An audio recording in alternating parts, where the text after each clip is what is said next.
Hi, friends. Welcome back to Universal Talks. Today, I'm joined by Soma ARah, a Pleiadian Starseed, channel, and spiritual teacher with a powerful mission here on Earth. Soma has been receiving transmissions and downloads from the Pleiadians since childhood, experienced a life-altering out-of-body encounter with Jesus at 12, and has dedicated her life to helping humanity raise its frequency during this Ascension period. And this is actually like our first time having a chat, so I'm just as excited as all of you are to dive in and explore her story, hear her experiences, and just the wisdom that she brings forward. So, Soma, hi, welcome. How are you?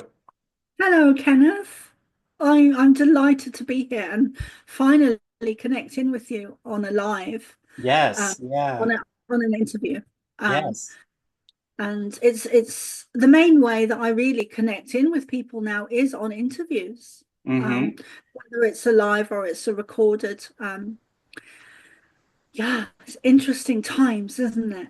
It is, because people are just they're we're nosy by human nature. We're nosy people. So like it's just whenever people get like a like a fly on the wall with our conversations, people just love that and they can do it while they're working or just cleaning the house or doing anything like podcast or I never thought I would be a podcaster, but here I am. And it's such a blessing. It's so fun. And then just the connections that we were making are ugh, so heartwarming. It's so fun. I know it really is. Hmm. And I had it not been for COVID, I never would have picked up a microphone. And I don't know if you're the same. I'm kind of feeling you are. Yeah. But there's so many people at that time. There was just thousands of people that literally that picked up microphones and turned on their cameras and started speaking out and Yeah. saying, this is not okay. This, Yes. this is not, we do not consent. Yep. It was kind of like an uprising of people. Hmm. Um, yeah, yeah. I mean, I would never have picked up. I would never have done it, I you know? agree. Yeah. I was the same because it was during like the lockdown and everything. It's just you felt so closed off.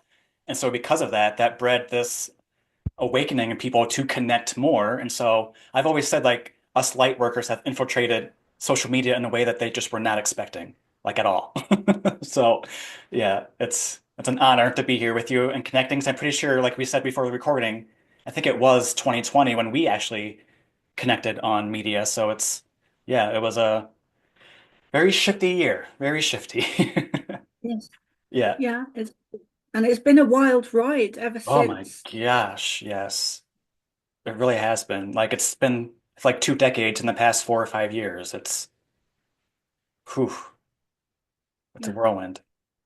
It's gone so quickly. And I remember being in my local supermarket. I think I'll never forget that time. Where they had these silly um they'd drawn lines on the floor Oh yeah. and the arrows Yep. and the the plastic sheets, the plastic sheets over the cashier, Yeah. Like the you know, sneeze guards. Yeah. yeah, yeah. And Yeah. then if you bent around it, you could Right. you could give money, you Yeah. know, and Yes. it wouldn't be Because there. So because Corona isn't smart enough to like go around. of course, Anyways, anyways, I am curious. Let's start with your awakening journey because you've shared that trauma played a big role in unlocking your connection to the Pleiadians. So I'd love for you to just take us back. What were some of the first experiences like, and when did you realize that this connection was part of your soul's mission? wow. Okay. I know it's a big Um, one. it's a big one. It's a great questions. No one's ever quite worded it in that way. Um, so my first conscious memory now, which I'd forgotten for a number of years, was when I was 8, and um, I had a man laying on top of me, and I was a skinny little thing. I was underfed, undernourished, and he was really big. He was very heavy. He was an alcoholic. Um, and I couldn't breathe to the point I left my body.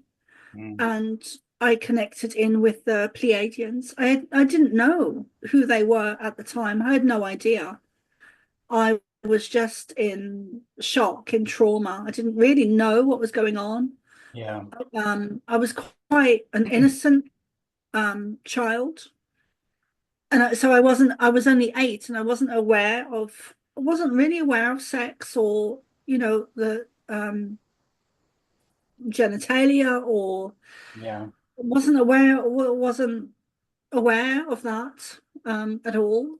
Um, Not until a couple of years later, I began to be a bit more aware.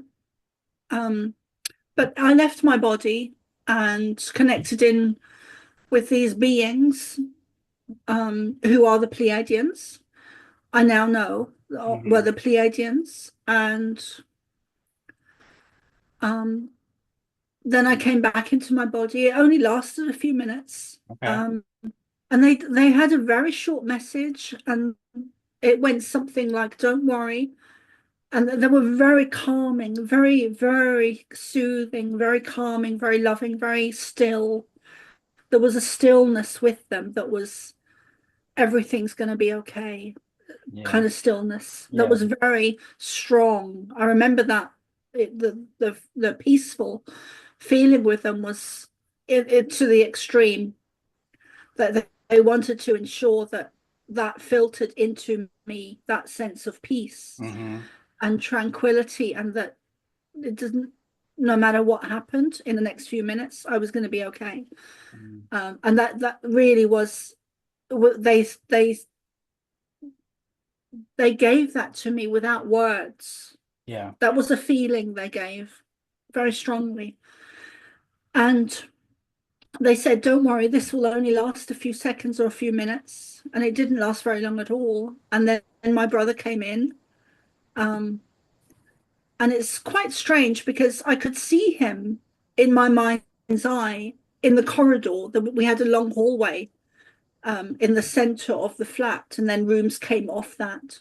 Okay. And it was quite long, and I could see him walking along, and I could see him coming into the room, into my bedroom at the end of the corridor, before he got there. So I was observing from above, Yeah. um, watching him come in, and then he came in, and then I came back into my body, and then my brother dragged Bill off me, and then my mum came in and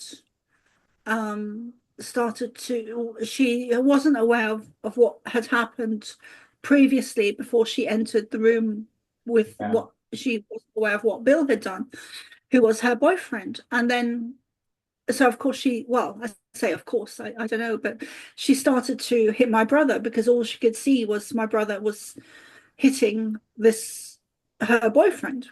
Yeah. So then she started to hit my brother because she didn't know what had happened previously to that. And then things didn't escalate, thank God. Things calmed down. And um, so, yeah, my whole childhood, there was a lot of trauma, a lot of abuse, but Yeah. I do take a big positive from it. So then there was another, when I was 12, I'd been abused again and again, from the ages of when I was in the cot in Namibia, in South Africa, Namibia, um, and which is close, Um, so yeah, from the time I was in the cot up until the age of 13, I think it was, I was sexually abused and raped by my cousin.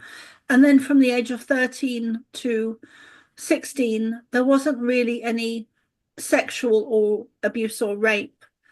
Um, but I did have an out of body experience when I was 12, where the same thing happened. I left my body. Um, I decided I wanted out. I didn't want to be here anymore. Yeah. And I decided on taking tablets. So I lay on my mattress on the floor, and um, I was sobbing my eyes out, and deciding on taking tablets because I was just done. I was just done, Kenneth. I didn't want to be here, like at Yeah. all. Yeah. And it wasn't a cry for help. It wasn't any of that. But I left my body. And because of the experience, I'll never forget the layout of the room. So there was the mattress on the left-hand side of the wall, and then there was the door on the over kind of on the door on the wall going across, and then there was another wall, and then on this back wall here there were two windows, Mhm. and we were in a high-rise block of 20 floors, Okay. and the lift didn't often work. The lift rarely worked. um, so I always remember the some of the African ladies on the top on the 20th floor with kids. It was a very poverty stricken area. Mhm. They would have to walk up the 20 flights with shopping and kids and Oh, jeez. prams or buggies Yeah. and like just I remember seeing them sometimes and going to help them. But anyway, sorry, kind of got sidetracked there. It's all right. Painting a picture. So I left my body, um, and I was above the door on the right corner of the ceiling, looking down on my body, and um, Jesus came to me, and I wasn't just upset; I was distraught. I was sobbing, retching, and snotty. And, it wasn't a pretty picture. And so I left my body, and Jesus came to me, and I recognized him because my mum was Catholic. She's passed away now, but she was Catholic. So there were an Irish Catholic. So there was a lot of, you know, tradition of that in our home. So I recognized him because of that, I guess. Hmm. Although he did look slightly different, darker skin. Right. Um, and he came to me, and I was with him for about 4 hours. 3 or 4 hours at least. And he took me on a very long journey. And he showed me my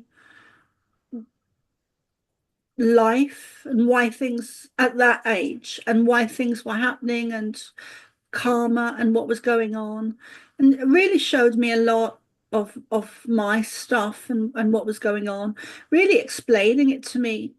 Um, and then when he understood that I got it, that I understood his message for me, personally, then he moved on to the bigger picture of humanity and what is or what was going on at the time, Hmm. and not even at the time. It was big. It was a bigger picture than that. He was showing me, lessons and natural laws about consciousness and energy and how things work, on an energetic and conscious level. Wow.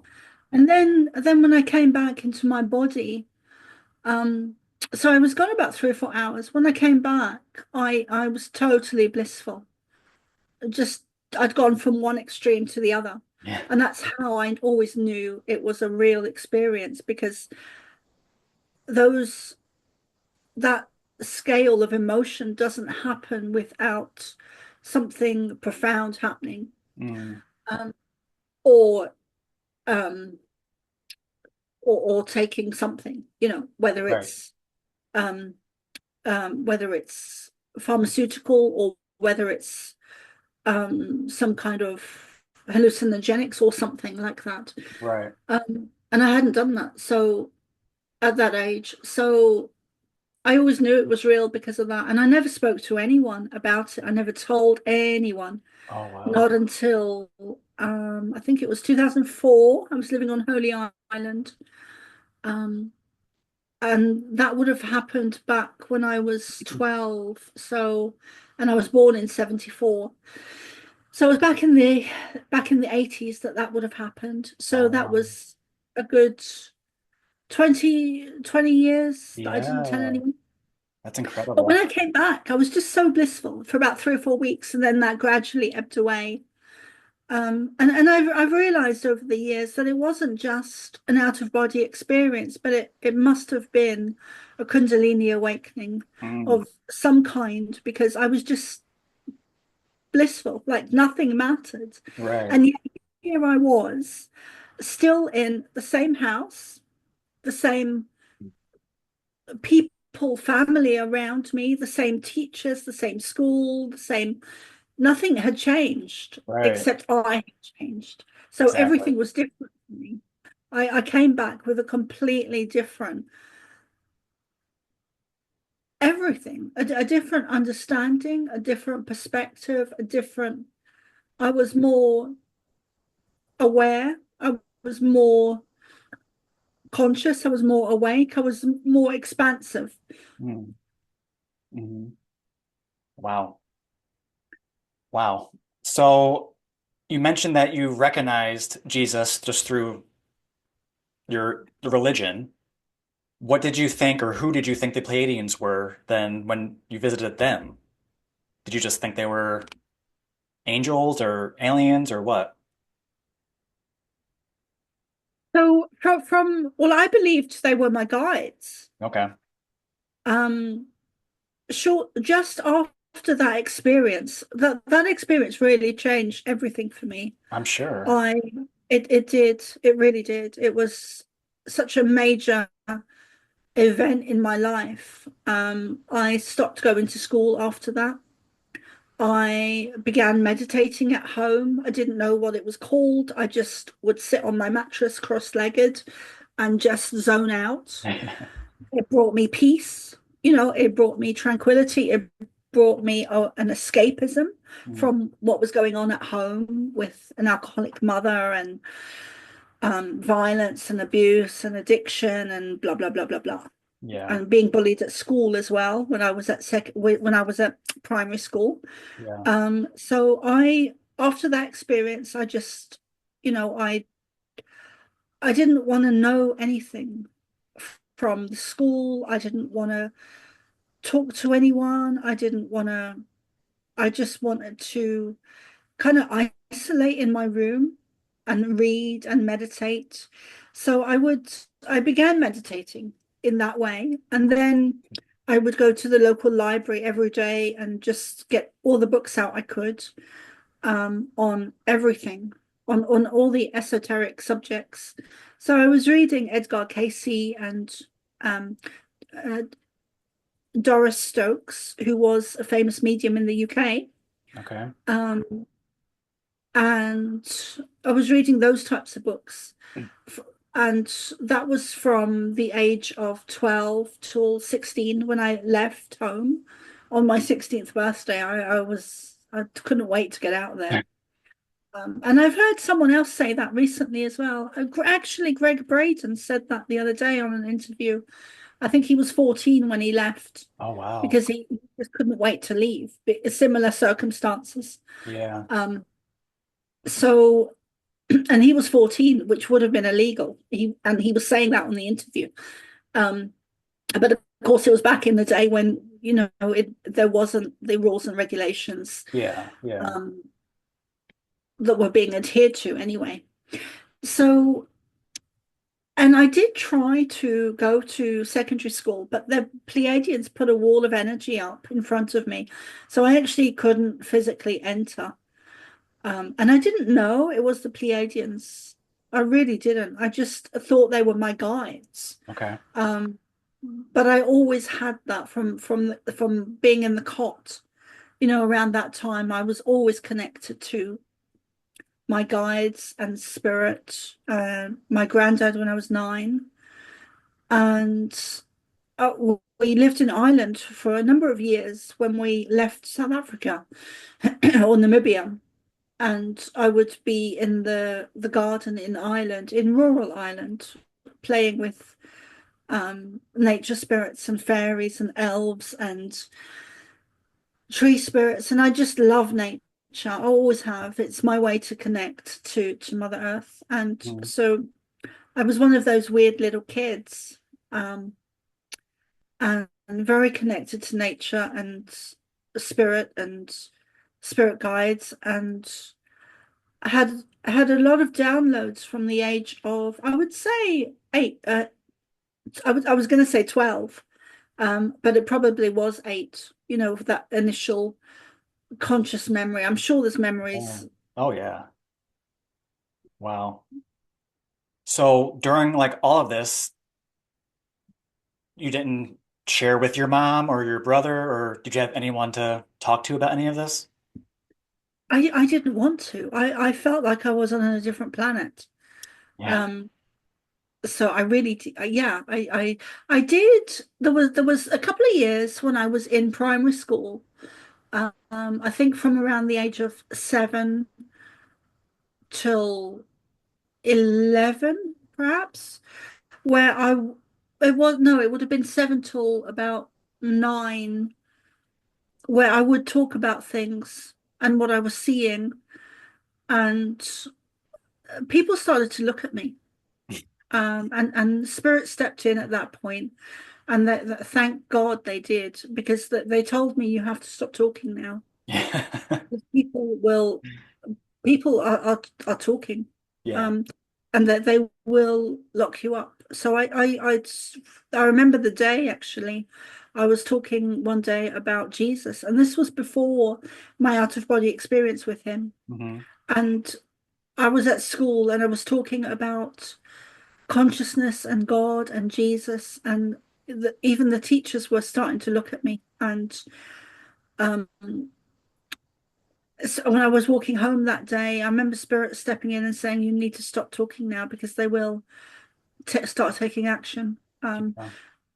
And I remember being in, sometimes I would be in my secondary school, because there were days I did go. Um, I think I went for about 2 weeks in a whole year.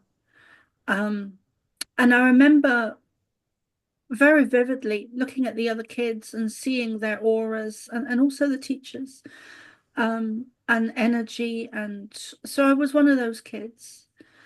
And when my mum emigrated from, she originally she was Irish, and then she emigrated to South Africa, and she moved around Africa a lot. So I was born in Namibia. And then when she separated from her first husband, who was very extremely violent with her, she moved back to Ireland, and we lived with my granny for a while. And um and then we moved to Dublin for a while. And my mum knew that this was the first experience of me in Dublin. And yet here I was, this little kid. I must have been maybe 7, I think, or 5, 6 or 7. And I was telling her about the road names and what was around the corner and what was down the road and the buildings and the street names. And she just kind of looked at me because she knew I couldn't read or write. I was too young. Um, and I was never a quick learner. So I never picked up, and I'm dyslexic as well. So I never really picked up. I was a late reader. Um, Probably around 10, or no, I think it was after that, maybe 10 or 11, I started to read, Okay. and write. But she knew that I didn't, physically know I couldn't read or write. But yeah, here I was telling her, because I had memories of living in Dublin in a previous lifetime as a man. So I'd be telling her about this, and then she never knew what to make of me, Kenneth. I was gonna say, what was her reaction? She never knew what to make of me. Okay. Okay. Hmm. That's and so how did you get away with not going to school at such a young age? What did they have to say about that? I just didn't go. I didn't go.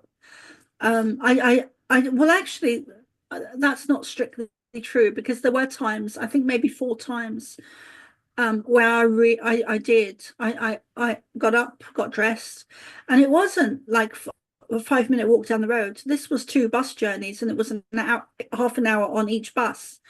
Um, and I could never get my mum to give me the bus money. I don't know what she was thinking, but it was a real effort. I had to beg her to give me the bus money to go to school. Um, Wow. and so eventually she would, it would take an hour or something of me begging her to do that. So eventually she would. Um, and I'd had this awful, uniform. It was a red jumper, bright red Ooh. um jumper and a black skirt, I think it was. Yeah, it was skirts, black skirt. And it was an all-girls school in Stamford Hill called Skinner's Company School for Girls. And it was two buses, so half an hour each. So it was Yeah. a big journey, you know. Yeah. And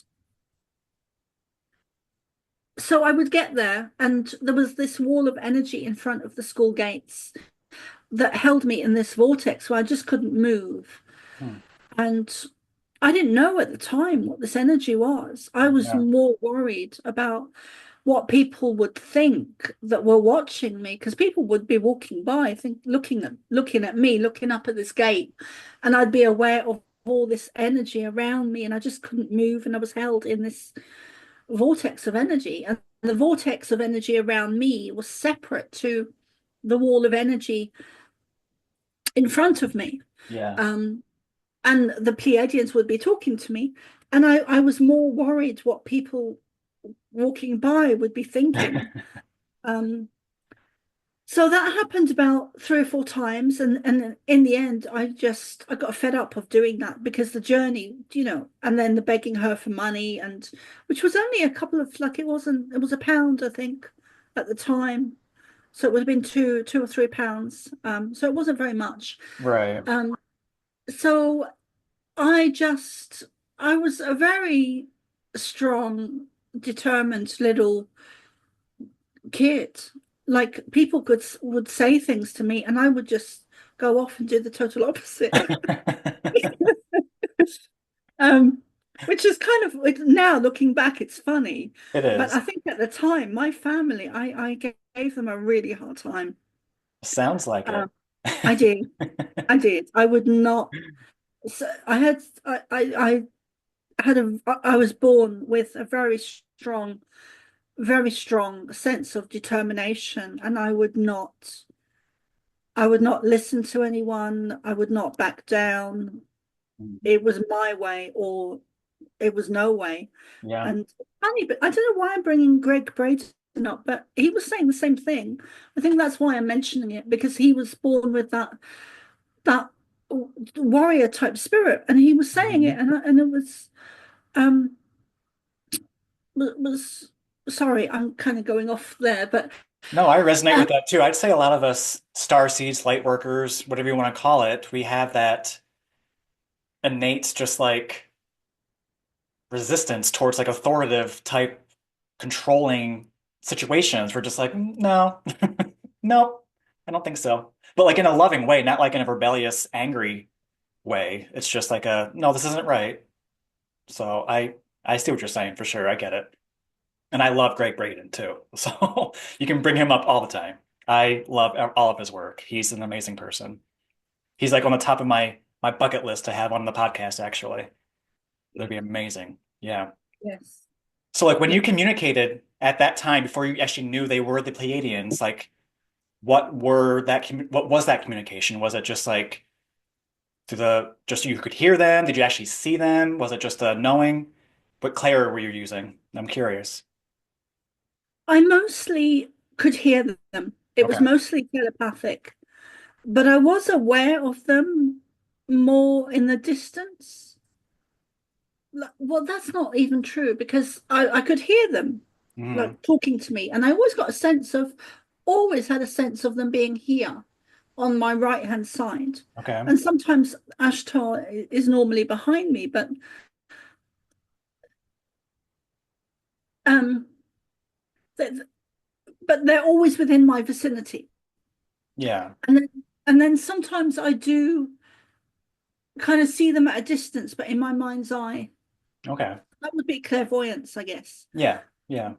But I remember one incident where I was really conscious of them, and I was 12, and I think it must have been after the out of body experience with Jesus, Hmm. because I was in a blissful space.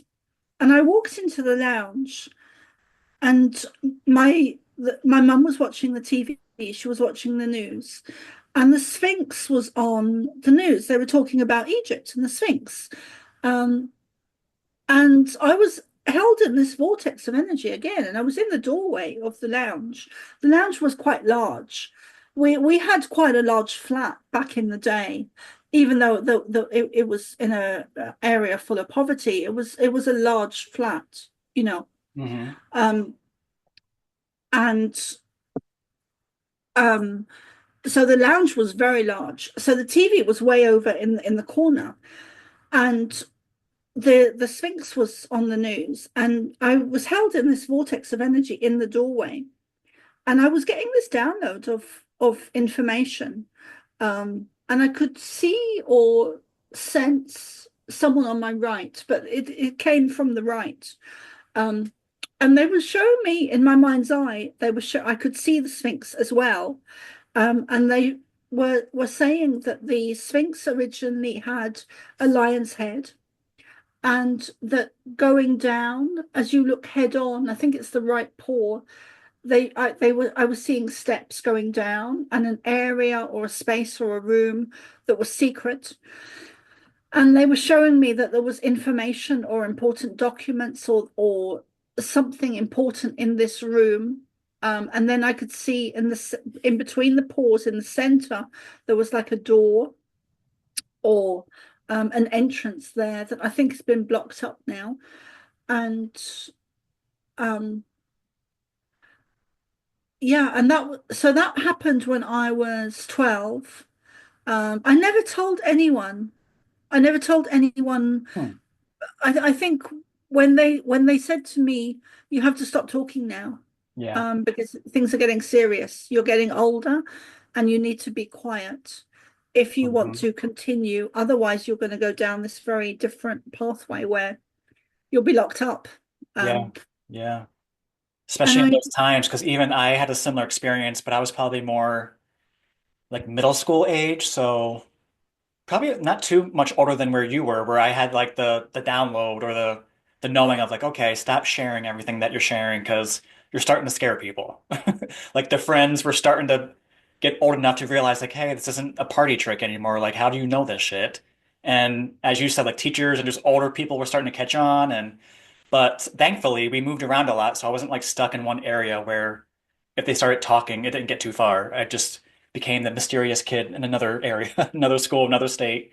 So I resonate with that part of your story at least. So yeah. yeah, I think that makes a difference when you move around yeah, because you don't, it's not, things can, a yes, different environment and new people yep, can stop the questions from yeah, from the old school. right. Yeah, because of course in the moment it's hard and it sucks, but looking back, oh my gosh, I'm so grateful. So grateful. Because again, we moved not only just different like cities, we left states. So like I just got to reinvent myself many times at a very young age. It was a blessing in disguise for sure. Yes. Yeah. So I'm curious, what was the moment when you fully embraced your mission? Was there like a turning point where you realized that you were here to help humanity in this way?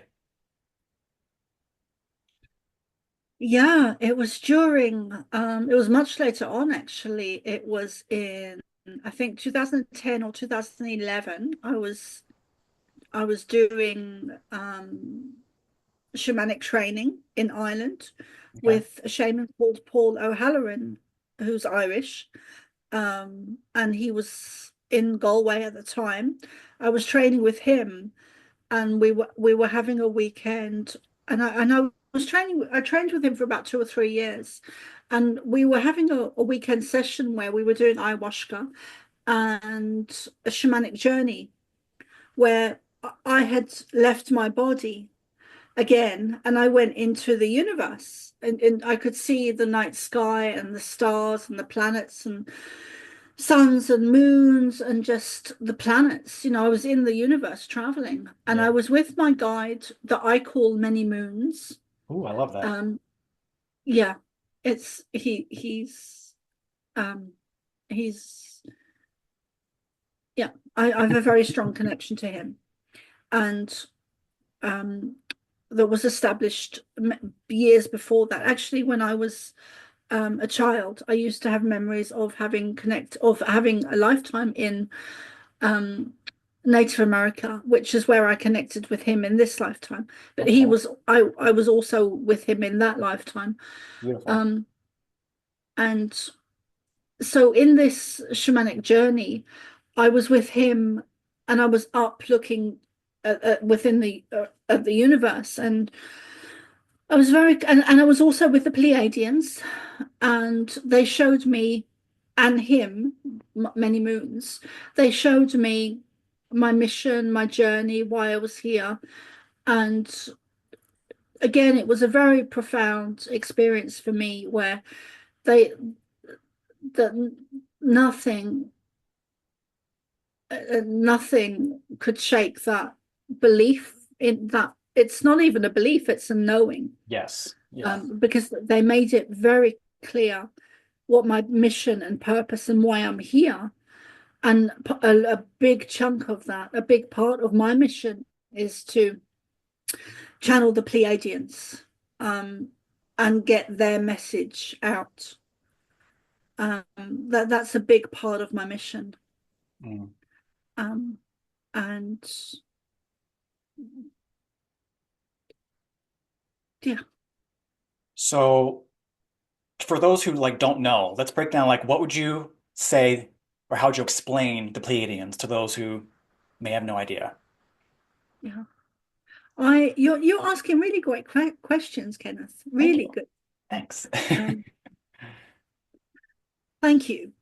Thank you. So, I like to keep things simple. Yes. Um, I when people don't know and ask me who are the Pleiadians, I always describe them simply as being similar to angels, but they're similar to they're light beings that are similar to angels, but they're not. Mhm. They're an ET or an extraterrestrial or Star Nation race of light beings. Um, but that's normally what I say to people. That's kind of a Okay. box standard answer Right. Yeah, because I it's give. always hard to bring all those the quantum cosmic things into a 3D module so people can digest it. But it's yeah, I just love hearing how people explain. And that was good. I like that. How what point in your journey was it after the ayahuasca? When did you like connect the dots that wait, these are the Pleiadians? How like when did that happen? That actually happened before because my journey's a bit back to front because of all the lost memories. Mm, So it was, I had already so I started to channel them consciously. I think it was 2009 or 2010, where they showed up. Um, and I was actually sent an email by a guy at the time that I just thought was a bit crazy. Um, and I was sent an email, and I had never heard of him before.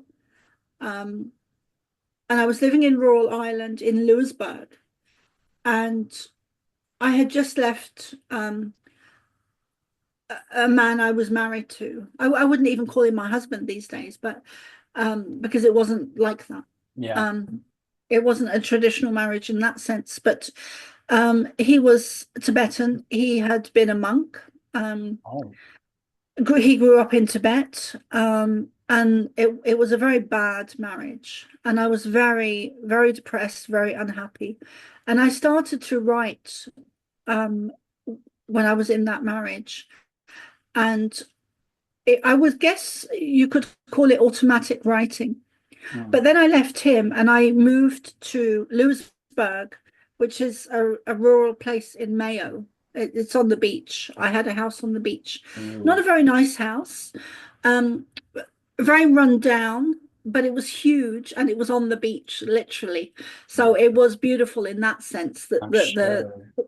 yeah, it was stunning. Oh, And the view from the window, there was a huge window that stretched in the lounge, and you could just see the whole ocean. It was just amazing, which is wow. why I took it. Yeah. Um, and it was there that I was sent. and this is rural in the middle of nowhere. You know, it was a 20-minute walk to the local small shop.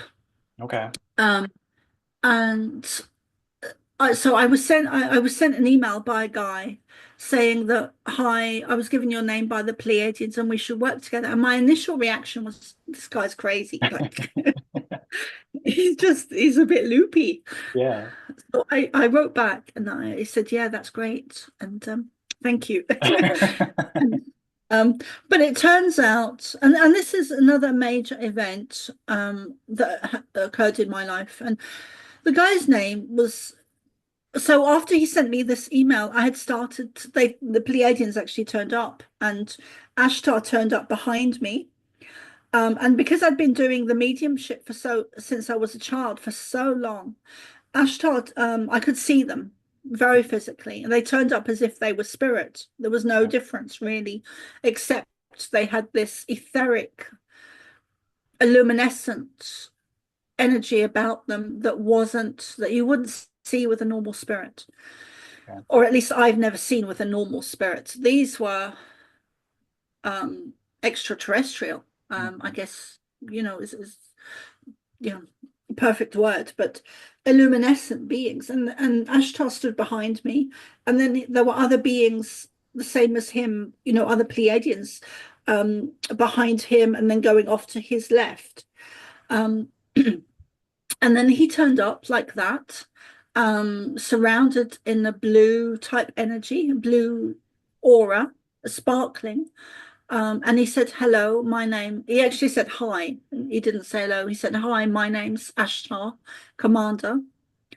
And so I had to Google it because I so much blocked memories, so many blocked Yeah. memories. Yeah. So, and that happened because of the email that this guy sent me, whose name is Joshua Shapiro, who is the Crystal Skull Explorer. Okay.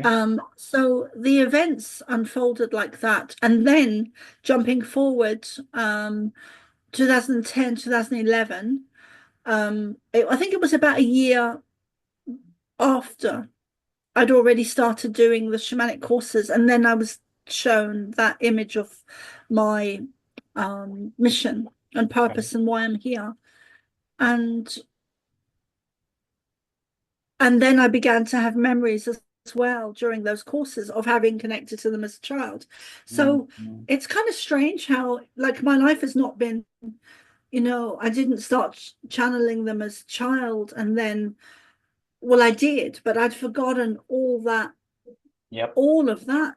Yeah. I'd forgotten for so long. Hmm. Because the mind, I mean, the mind, you probably know you know yourself, Kenneth, the mind blocks out trauma Yeah. because it's a protective mechanism of the brain.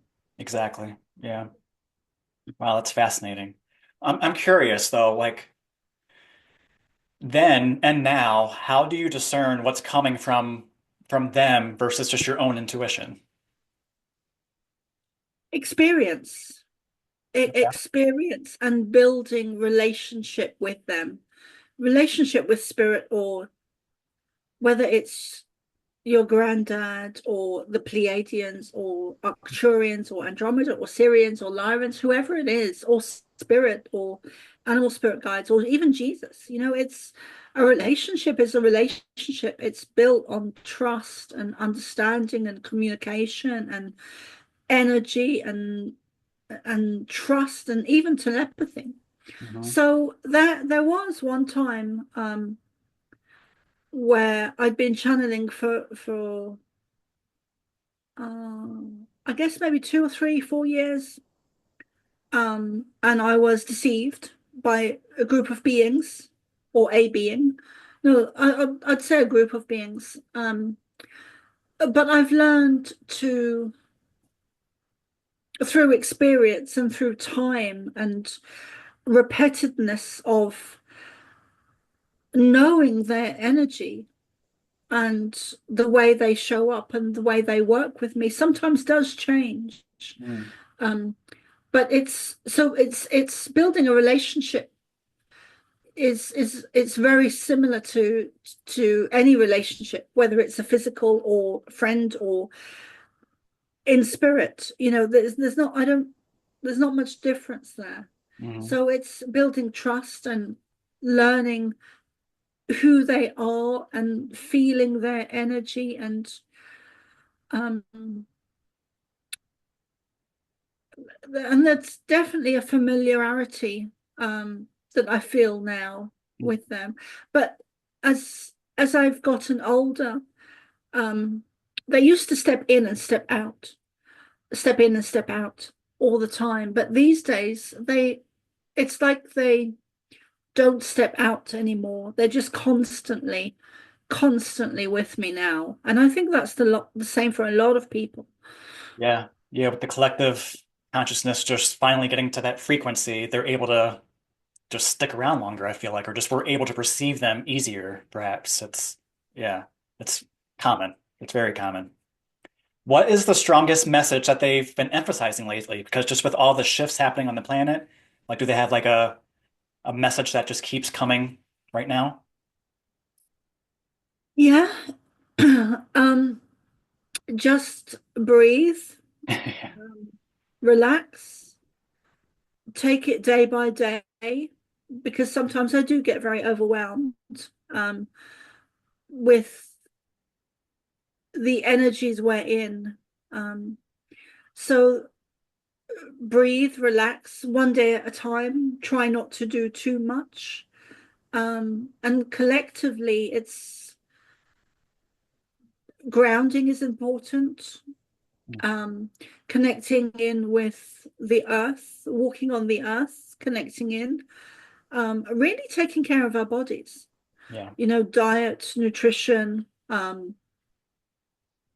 walking in nature, trying to go or going for swims in the yeah, sea, and really balancing the work-life ratio, balancing work-life, family, relationships, um, balancing everything really, balancing money, balancing food and diet. Um,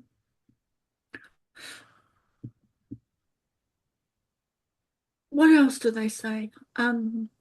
They have started to.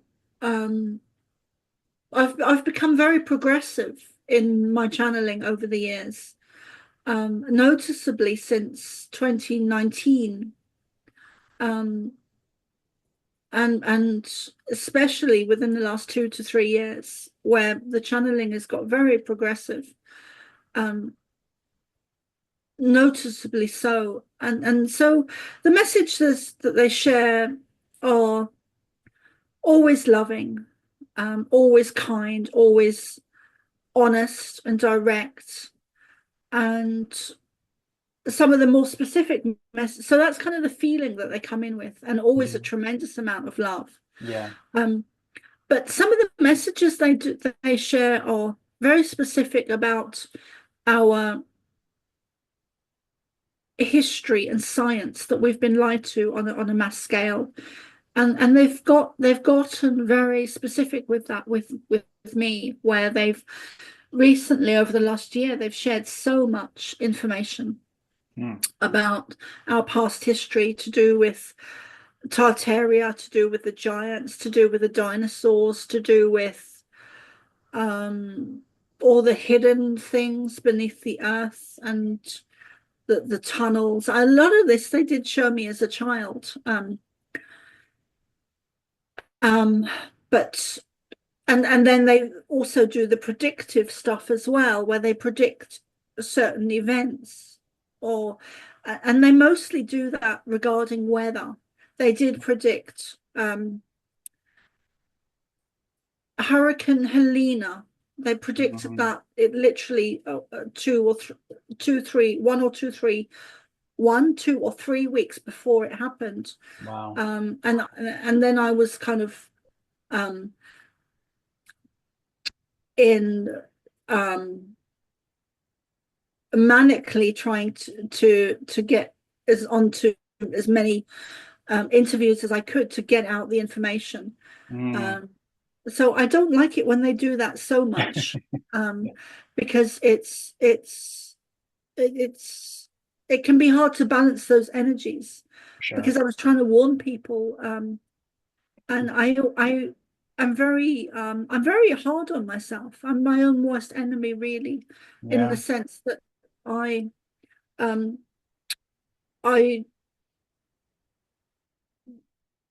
I don't want people to say, oh, and I'm sure they do all the time. Um, so I make sure that when they do predictions like that, that I record the time and date so that I'm accurate in what I'm saying is preceding this Yeah. event, Yeah. which is what happened. And and all thank you. And also they're reminding me now. Um, but that's what I mean when I say I've got progressive. So I could be like I'm talking, they're talking to me now. Yeah. So and years ago I wouldn't have been able to do that. I would have, you know. Okay. Um, so in that sense, because when I first started to channel them in after the email from Joshua Shapiro, I would just be taking dictation and typing. Um, Okay. but there's no way I would have been able to have the confidence to do an interview or do a live channeling or anything like that, Right. because I was always a very shy child. Um, and there was something they were saying there. Oh yeah, thanks. So they were saying there that they had, I think it was a couple of weeks or a couple of months. I'm not sure, but it is recorded on my Saturday weekly channelings that I do every week at 7 p.m. on a Saturday. I think it was maybe 3 or 4 weeks. I'm not sure exactly, but it was predicted before the event. And it was actually a major event. It not, I mean, Helena was a major event, but Yeah. it wasn't a weather event. It was actually a landing in Florida where these that they predicted, which just I find the stuff they tell me is just fascinating, Yeah. because they predicted it before it happened, and it's recorded. Like you can go back to the recordings. Yeah. So there were ships that landed, and there were beings that were seen somewhere. It was in Florida. I think it was last year, and there were hundreds of police cars Oh, on. yeah. It Outside was the that. mall. Yep. Yes, it was Hmm. that. They predicted that in a channeling they did, where they said there would be a genuine landing in Florida. Wow. Um, and a couple of weeks later, it actually happened. And for me personally, I'm like if I take myself out of like when I'm channeling, I'm just relaying information. Yeah. So I'm not in the picture. But when I come back and I'm like I am now and I'm fully conscious, um, I find it fascinating that they would share things like that, especially predictions where Hmm. you can't like you couldn't make that stuff up. No. No. That's so fascinating. Wow. So that being said, like many people are waking up like to their galactic origins. Do you believe we all have star origins, or are some souls more connected to these cosmic lineages than others? I think there's a large group of us like you and me, and I definitely include you in this. I can see Yeah. it. You're shining. Um, and I have been told that a large group of us, probably, I'll take out the word probably, 144,000 of us are here. We don't come from Earth. Our energy is different.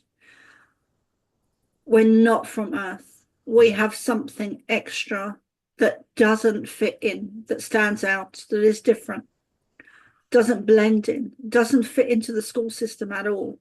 Um, and often as children, we don't like well, I never liked the fact that I didn't fit in. I always wanted to be hide. I always wanted to hide, you Mm, know.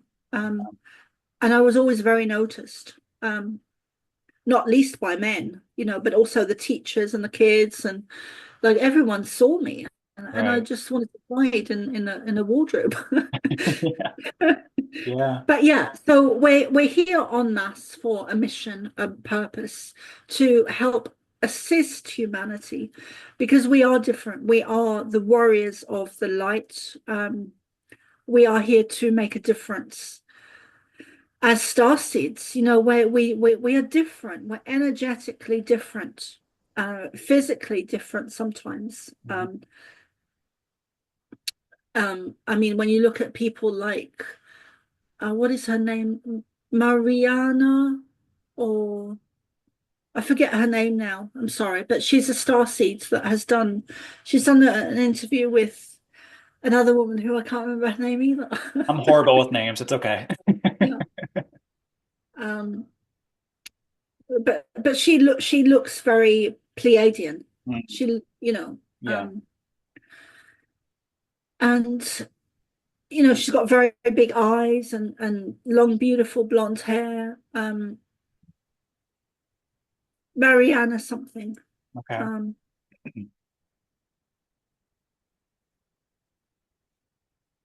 um, And a lot of us are born remembering our past lives as well. A lot of the star seeds, they remember. Yep. They remember, and there's always this sense of wanting to go home and not really knowing where that is, Yeah. and a sense of not fitting in, of standing out, of being the black sheep, which really we're the white sheep, and it's inverted. Hmm. And we're often born into dysfunctional families where there's a lot of trauma or abuse or poverty or even satanic.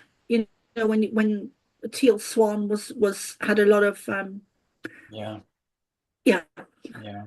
um, and then there's like I don't know why I keep bringing Greg Braden up. Maybe you should just go ahead and ask him. Yeah, I'll take that as a sign. I will. So your book, because you wrote a book about the Pleiadian child, and it dives deep into your experiences. What led you to share in that form? Thank you, Kenneth. Yeah, I started to automatic write when I was in the UK, married, and then and even as a child, they had told me I would write a book. And of course, I think I was 12 at the time. And I remember telling my brother, I'm going to write a book. So I went into my bedroom and started writing.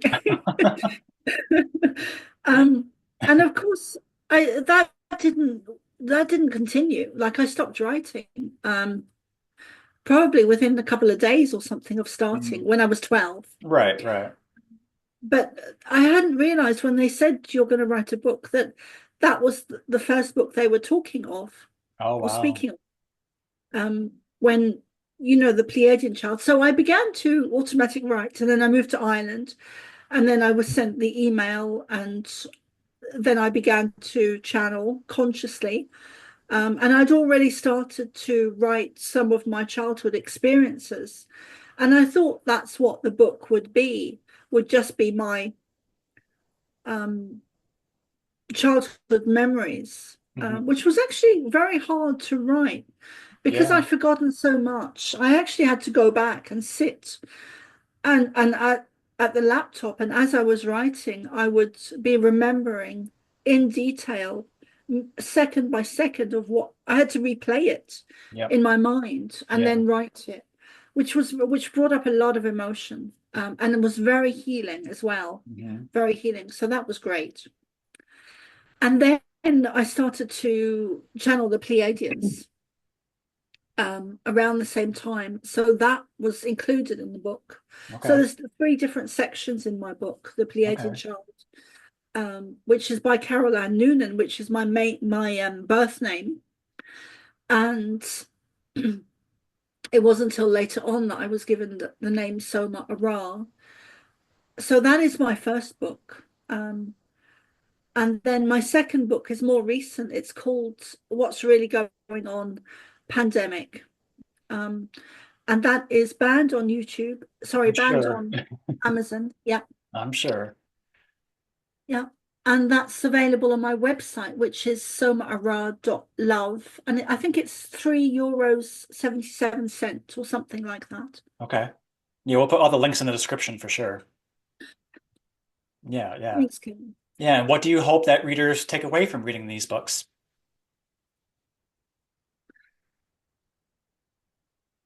I hope they take away the awareness. I hope it brings them awareness to realize that they are much more than they've been told that Mm, they are. Um, in spite of the abuse I had, I was very blessed as a child to have the experiences I had that, and it was those experiences that got me through the trauma. Many people are traumatized as children and don't have the experiences or the connection to spirit that I had. And yeah. that's what kept me here. So I Mm, have so much more admiration for people that have gone through difficult childhoods because they've done it alone. yeah. I didn't do it alone. I had huge help from spirit and my guides and the Pleiadians. Yeah. Had it not been for those, I don't like. Had it not been for the experience with Jesus, like I wouldn't be here. I Yeah. really would not be here. Mm, So I have so much more admiration for, because I always feel that those people that have gone through the trauma that they did without spirit are so much stronger than me. Actually, I really believe that. okay. Um, because I had so much help and support as a child. So I I would I guess what I'm saying is I really admire those people.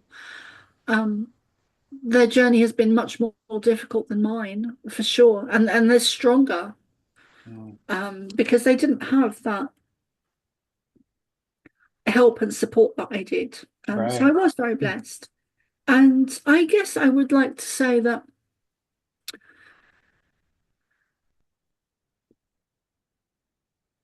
step into a higher frequency of love and wake up to who you are. Meditation is the key. It really is. I started so young meditating. Yeah. Yeah, just wake up to your divinity. You are God's source, having a physical experience in a physical body. Yeah. You are God's source, you know? Yes. Yes, I love it. Love it. So you talk a lot about New Earth. Let's talk a little bit about that before we wrap up, because it's just we have to. What is New Earth to you?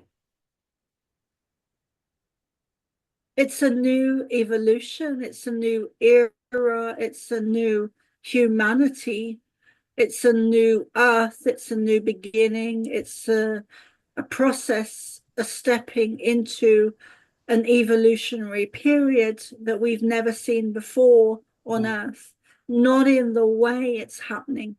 yeah. So it's a level of, it's an evolutionary period that is raising our consciousness, raising our frequency in order for us to, and to help us to create a new earth. And the awakening of humanity is not limited to earth. It is affects everything in the universe. The earth is not a separate object or planet that it has no effect on anything else around it. It Yeah. affects everything in the universe. So the suns, the stars, the moons, the planets, the Pleiadian star system, everything. Um, everything is evolving. Consciousness itself is expanding and on an evolutionary cycle or process. Um, and this is sometimes known as the 20, is it 25,000 years or 26,000 years? But there's a time, there's periods of time when we go through different evolutionary stages, and this is just the next stage for us. Mm, And our bodies are physically changing. We are physically Our DNA is changing as well. Our Yeah. blood, our skin, our hair, our teeth. We're physically we are changing, and we've got a long way to go before we become crystalline human beings. But that is where we're going, I believe. Yeah. I love that answer. So I was going to ask if you see it as more of a physical transformation or consciousness or both, but it sounds like you think it's a mixture of both. I think it's both. Yeah. Yeah. I think, well, um, I would say that our consciousness has already started to shift Mm. and change and move forward, and we're more aware than we've ever been Yeah. um, in our lifetime. Anyway, we there's many people waking up, and we can see the divide becoming wider and wider, Yeah. and um, it's we're on the different opposite end of the spectrum. So we're at one end and we're speaking this language, and it is very similar. They often reference it to speaking a different language, and the two just can't understand each other because they're speaking a different energetic language. They're Yeah. not on the same frequency. They Right. don't understand what you're talking about Hmm. because they're operating on a different frequency, a different awareness. They don't understand Mm. through no fault of their own. Right. Yeah, that's a great analogy. I love that one. What role do you see starseeds in this evolution? Like the role of starseeds in this evolution? Um, crucial, crucial. Yeah. We are here to assist in a physical way. We are the Pleiadians. We are the Syrians in human form.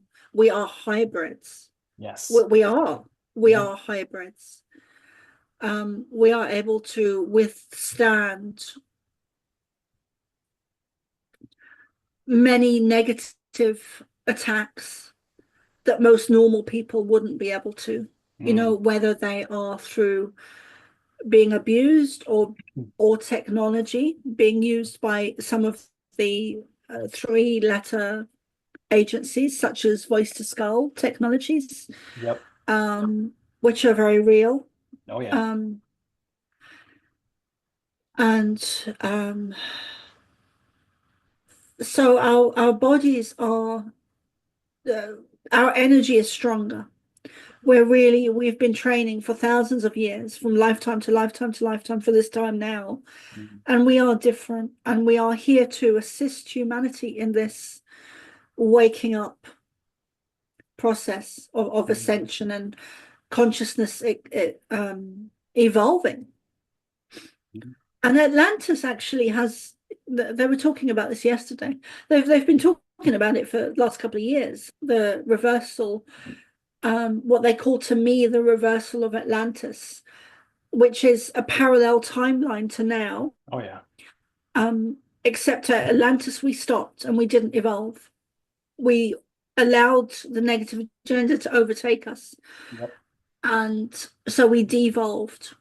And now we are going in, now we get to evolve. Now we choose to evolve. And the Yes. Pleiadians have said very clearly that they will not allow us to not ascend because they won't allow it. Neither will the Syrians or the Lyrans or any other positive ET species. They Hmm. won't allow it because it affects everything within the universe. It Yep. affects them. Yep. Um, Yeah. So would you say that there's specific missions that different starseed groups have? yes, Yeah. absolutely. Yeah. Okay. And they've even gone so far as to show me different levels of star seeds.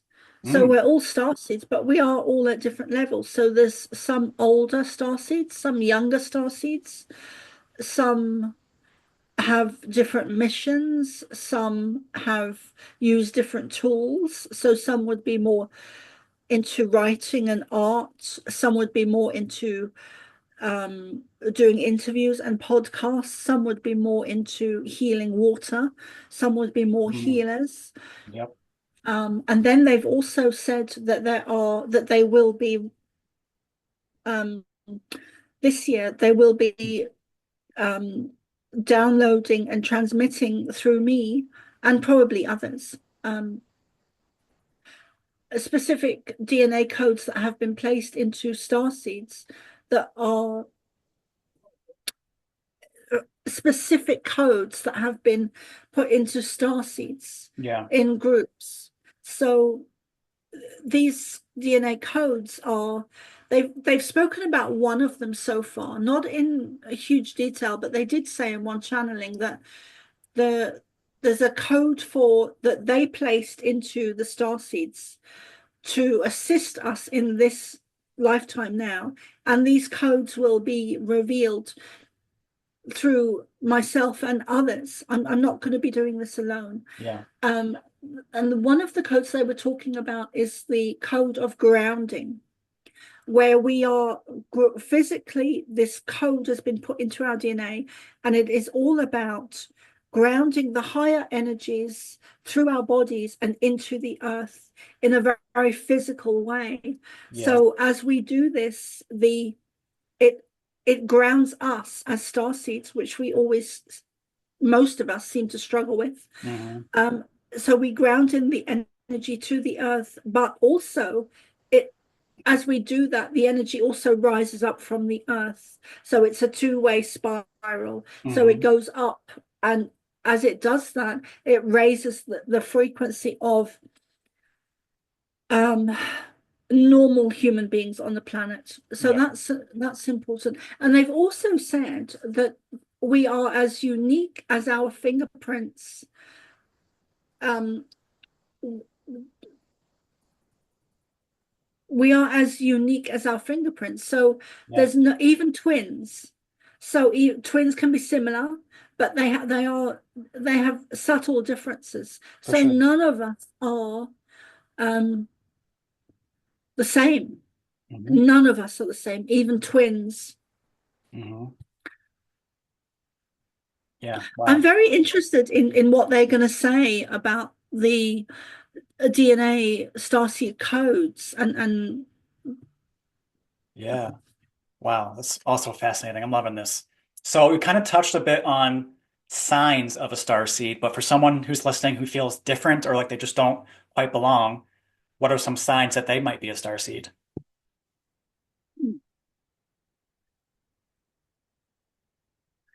being a black sheep, not fitting or being called a black sheep by their family. Right. And Right. that's been inverted. So they're normally the white sheep, and then the family is dysfunctional. Yep. And we're born into those families to bring a healing, to bring awareness to the family, to bring a different consciousness into that family lineage and to heal that family. Yes. That's an important aspect. Um, a sense of not belonging, a sense of wanting to go home, a sense of not fitting in, a sense of standing out, a sense of being noticed, um, being bullied. Um, yeah, those are some of the basic ones. Yeah.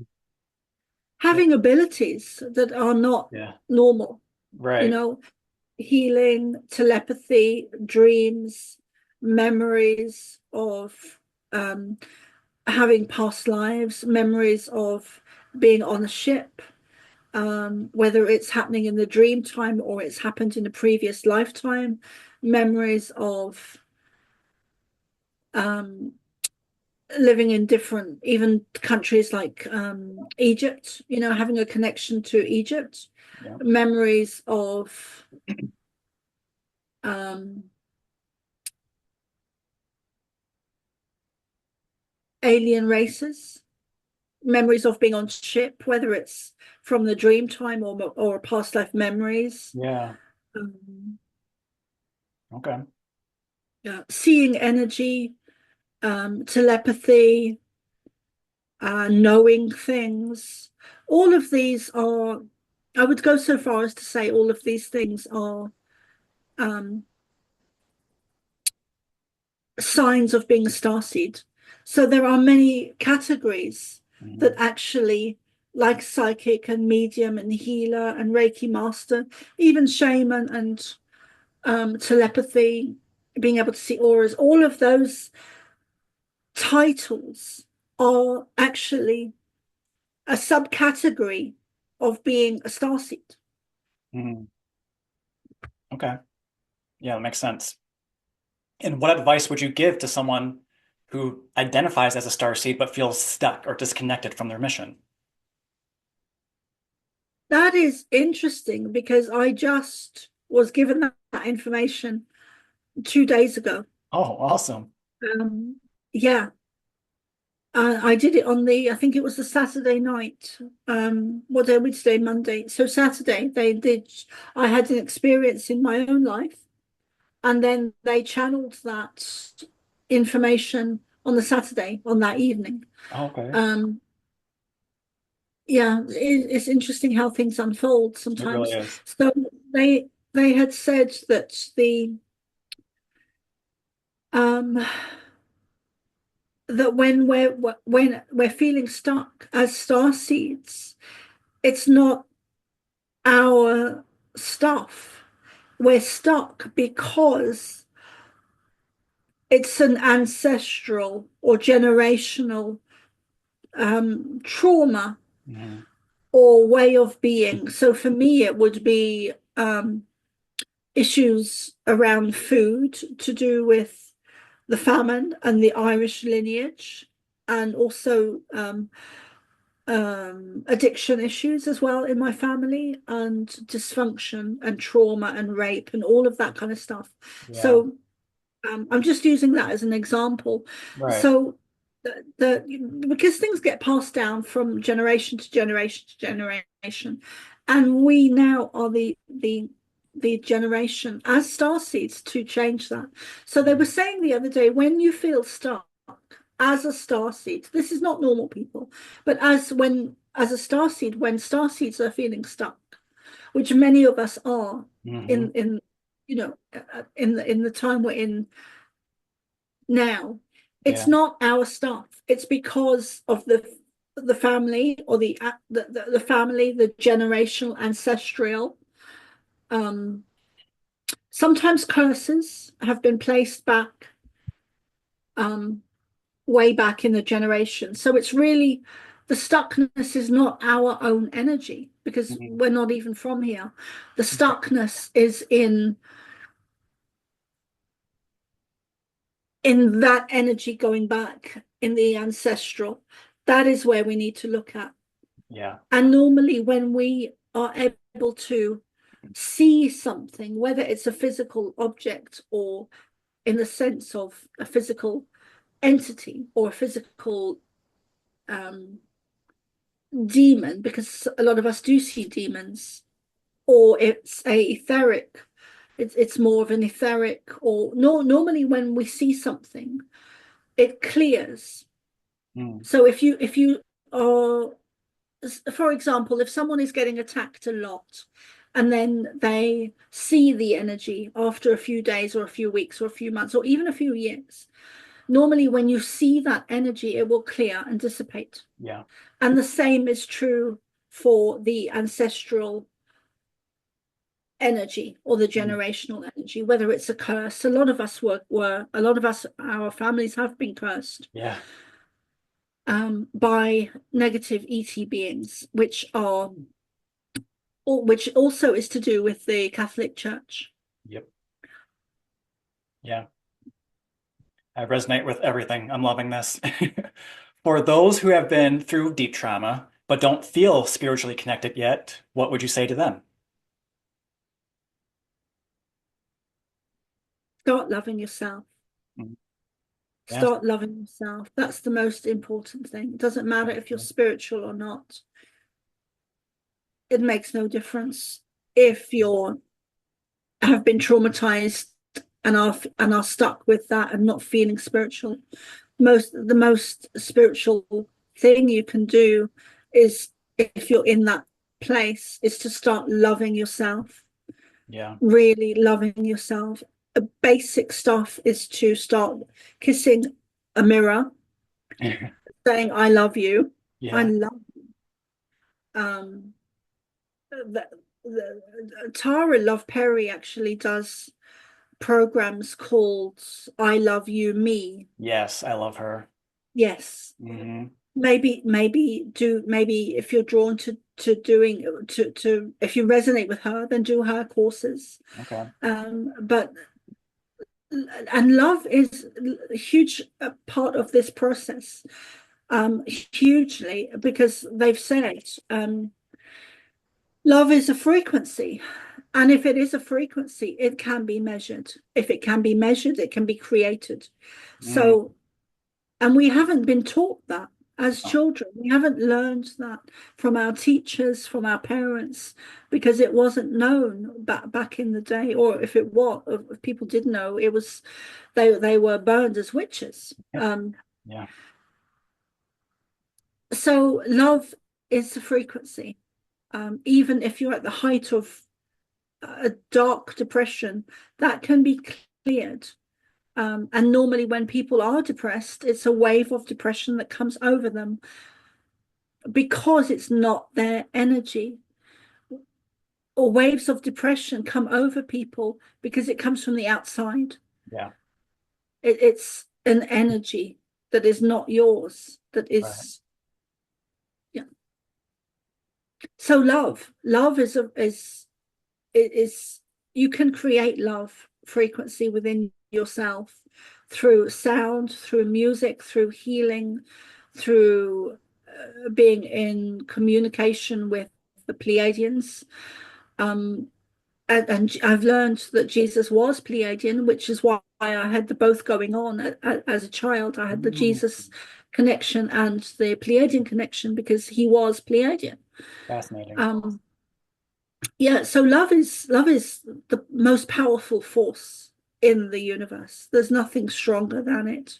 Yep. Um, and it is a frequency that is measurable and you can create it. So if you're feeling down, start self-love. Start the simple things like kissing the mirror and looking into your own eyes and saying, I love you. Yeah. I Hmm. love you. Something I tell people is just even while you're brushing your teeth, just make that direct eye contact for the entire time and just say, I love you, you're beautiful. Just say all those cheesy affirmations and just watch the shift. Just watch it. Yeah. Yeah. Oh my gosh. I had a whole section because you've had direct contact experience with like UFOs and ETs and all that. So maybe if you would bless us to come back again, we can delve deeper into that because I already am so grateful for the time that we've shared. I don't want to keep it for too much longer. But on the subject of ETs, a lot of people do fear an attack or something evil because of the way that social media and just theater and movies have portrayed it. What would you say to those who may be in fear of contact? Oh, I would say that there is nothing to fear except fear. So there's different levels. But I would say that there's nothing to fear except fear itself. Yeah, yeah, Having said that, there for everything that exists in the universe, there is an opposite. yeah. Um, but I wouldn't worry about that too much.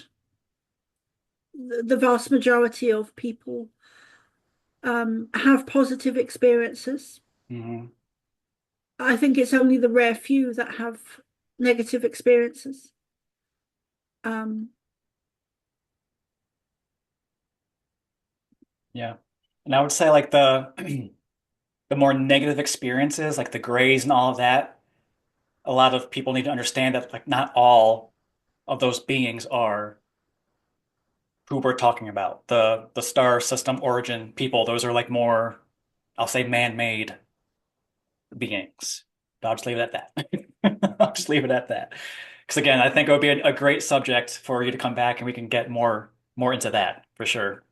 yeah, I'd Um, love to. because Thank do you you. think that we're moving more towards contact in our lifetime? We've never lost contact. I love that answer.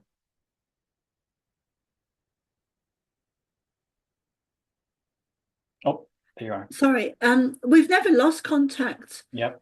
What's happened is contact has always been there, but our connection and awareness has diminished, and now we're swinging back and becoming more aware. Yeah. The galactics have never gone anywhere. The star nations, the aliens, have never gone anywhere. They've always been there. It's just that we're taking off the glasses again. Mm, yeah. I love that answer. That's the best. All right. You've walked a deeply spiritual path, but what about the human side? How do you balance cosmic awareness with being here now in the physical? I know it's a challenge for me. Well, that's taken me a lifetime. That's what I'm saying. Yeah, it's a constant, every day, every moment practice. It is. Yeah. It really is. It's very difficult to so some of the experiences I had as a child, um, I I wouldn't speak. There was a number of years I was classed as being autistic. I wouldn't speak to people. I didn't want to talk to them. Yeah. Yeah. I heard what they were saying. I understood, but I had no interest. Yeah. I was not interested at all, and so I was labeled as autistic, which I am. I know I am on the Yeah. autistic spectrum. It's a large spectrum, a large, beautiful spectrum. Yes, yeah, Yeah. and it seems to fluctuate as well with me anyway. It Yeah. fluctuates, depending on my energy. But it's a lifelong learning because we are not from here. Our energy is different. Mm. And whether you're called autistic or even Down syndrome or ADHD or there's a number of different labels that So are many. Yeah. so many different labels. Mhm. And there's also different levels to those labels as Yep. well. Yep. Yeah, I didn't speak as a child until I think I was about, I forget how old I was now, 7 maybe, Oh, or younger than that. At least 4 or 5 anyway. I wasn't interested in speaking to people. yeah. Um, I was too connected to the galactics. I think it took me a little bit longer. They say that babies are um it takes them what, maybe a year or something to fully become in their body. Oh, yeah. And I think it took me maybe a little bit longer because I kept leaving because of the abuse, so that didn't Mm. help. Hmm. But yeah, it's a real balancing act. Um, and a very common characteristic of a starseed is not actually wanting to be here Yeah. in your body anyway. Right. So, that takes us out, and that creates um, a disbalance, an unbalance, an imbalance, Yes. say, where we don't want to be here. So what's the point? And so Right. therefore we are less in our bodies. So we have to kind of want to be here as well. And I think that is part of the balance that kicked in 2019, where we Yeah. did want to be. That really changed things for me, Hmm. where when COVID kicked off, really changed things. Because I then and now, although I've had kind of fluctuated since then, gone through phases of wanting to be here and not wanting to be here. For sure. But at the moment, I want to be here.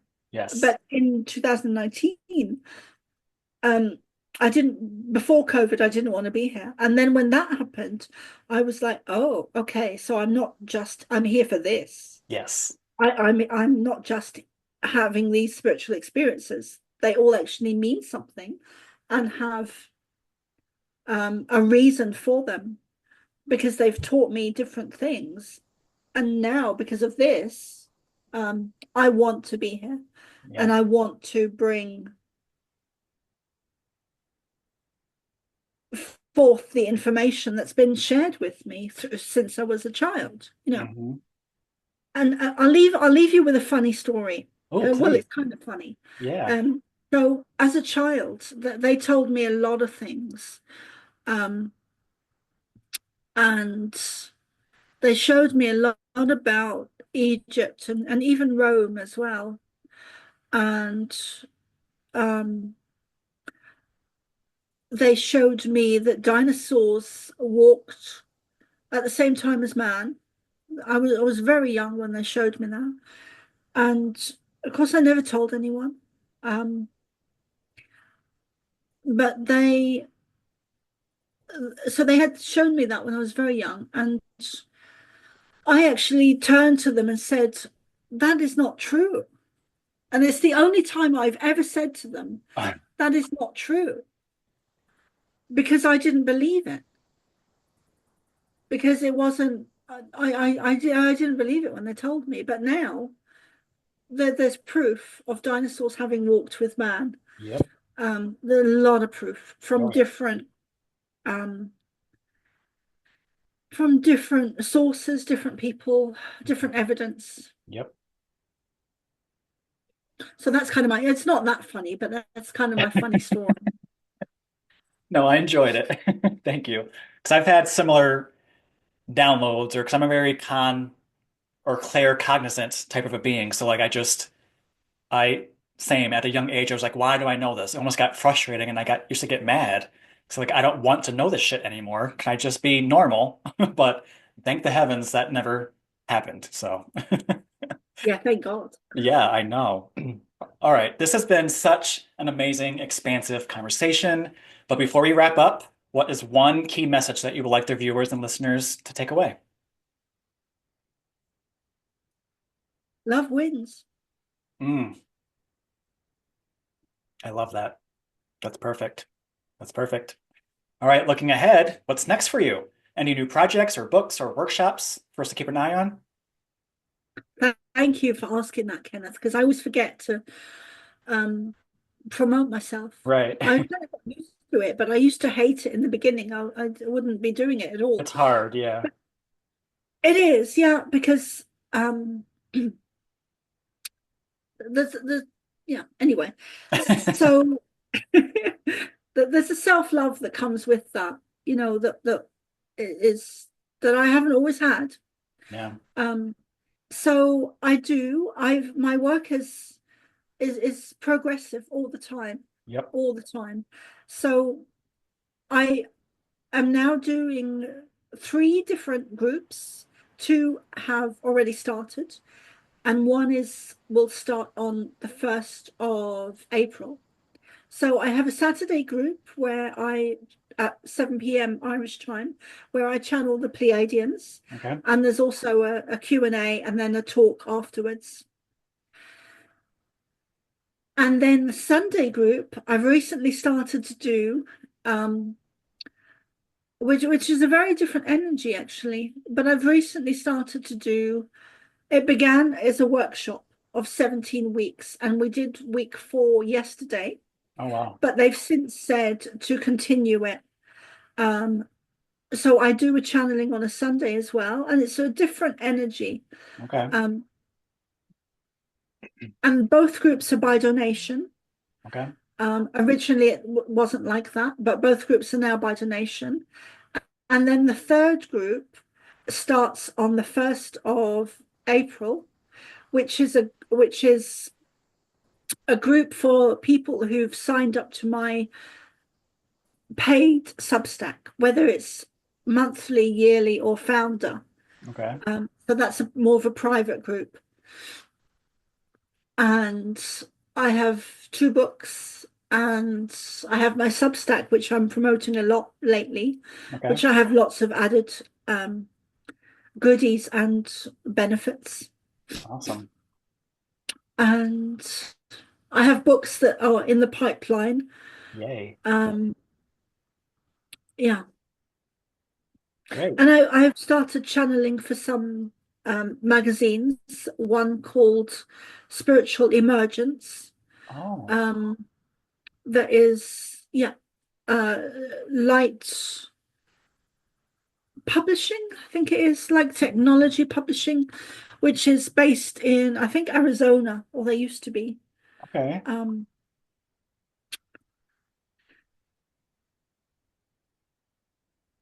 so yeah, interesting times. And then of course I'm doing the interviews as well. Hmm. And I do readings and courses and workshops, and I do personal Pleiadian channeled readings, which I just love doing because they really, it's, I'm doing a channeling, but it's for the person. And Hmm. I really love doing those. Yeah. Um, but I do other readings. I do a regular reading, and then I do a starseed readings as well. And then a lot of the past life and stuff comes up as well. And of Oh, course, I'm also do Akashic record readings as well. awesome. Amazing. You're amazing. And where can people find you, connect with you, and explore all your work? So thank you, Kenneth. So my website is somaarah.love, and my Substack is Soma ARah. My Facebook is Soma ARah. I have Rumble, YouTube. Um, I'm trying to come away from YouTube because they're continuing their censorship. Yeah. Um, so I'm on Rumble, Okay. and but mostly Substack is where to find me. Mhm. I that is the only place you'll find all of my interviews and everything that I produce and publish and channel. Okay. Everywhere else is censored or shadow banned, or I most of know. them anyway. Yeah. Yeah. And of course, again, we'll put all the links in the description to make it easy for everyone. And then one last question that I ask at the end of these, just for fun, is if you had a superpower, what would it be and how would you use it to help humanity?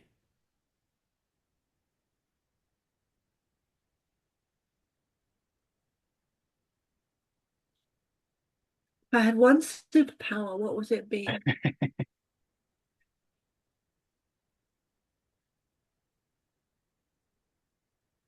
It would be, if I had one superpower, it would be a flamethrower Oh, to, yeah, to, okay. to, and I've actually seen this device that was in use. But anyway, um, I would use a flamethrower to burn the black magic that has been placed on money. Ooh, I That's what I would do. love that. That's a very unique answer. I love that. I love that so much. All right, awesome. Soma, this has been incredible.